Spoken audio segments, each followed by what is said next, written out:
Yes, indeed. It's Tabou TMF, aka Undefinable One, and I'm here with none other than the son of the legend, Richard Pryor Jr. How's it going? It's going great. Glad to be here.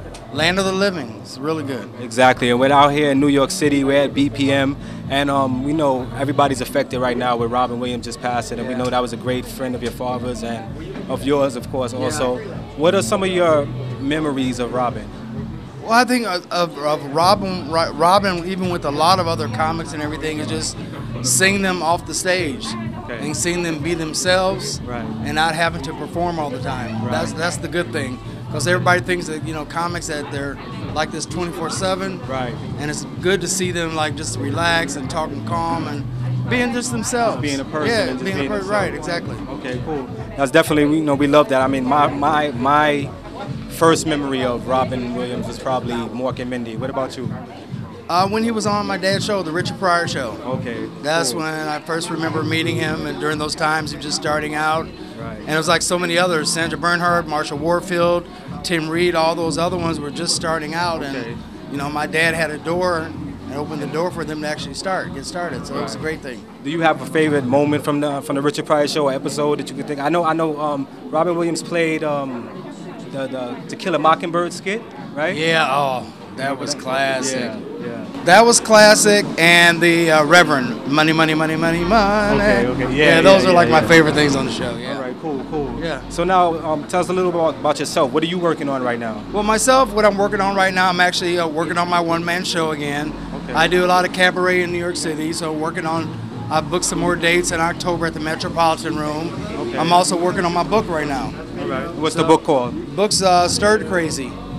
So I was dealing with my life and how a lot of things I went through and a lot of things my dad went through were parallel.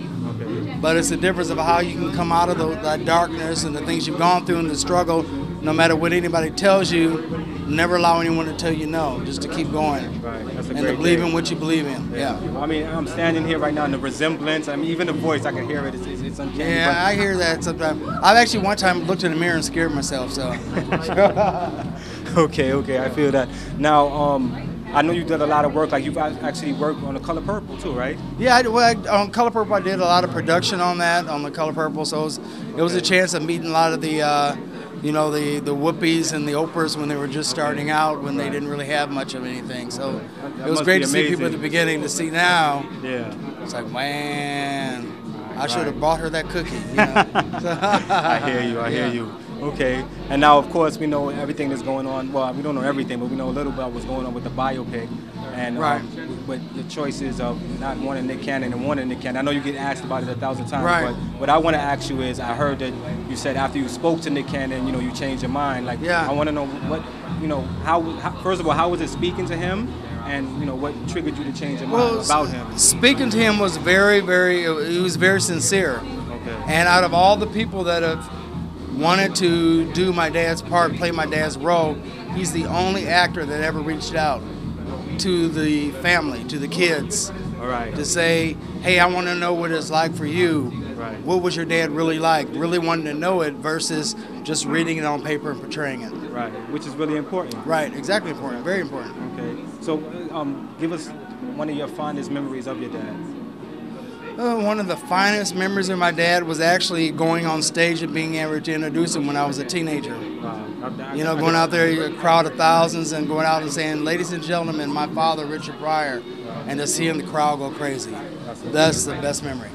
Okay, cool. All right, now last thing, if anybody wants to find out more about you, how can they find out? Are you on Twitter or on? I can be found. I'm on Facebook. I have also a fan page on Facebook. I'm also on Twitter. I'm also on Instagram. So. Or I can be contacted through Apples and Oranges with my publicist or anything like that. So it's all there. All right, cool. So check this man out. Follow him and see what he's doing. He got, like you said, he has a new book in the works. And you have one-man show coming up and a lot of things going on. A lot of things going on. All right, I'm here with the one and only Richard Pryor Jr. It's a pleasure. It's a pleasure. Once again, like I said, this is Undefinable Vision, and we see things differently here. Well, that's our motto. I'm glad you do it, and great to be a part of it. This is Richard Pryor Jr. on Undefinable Vision.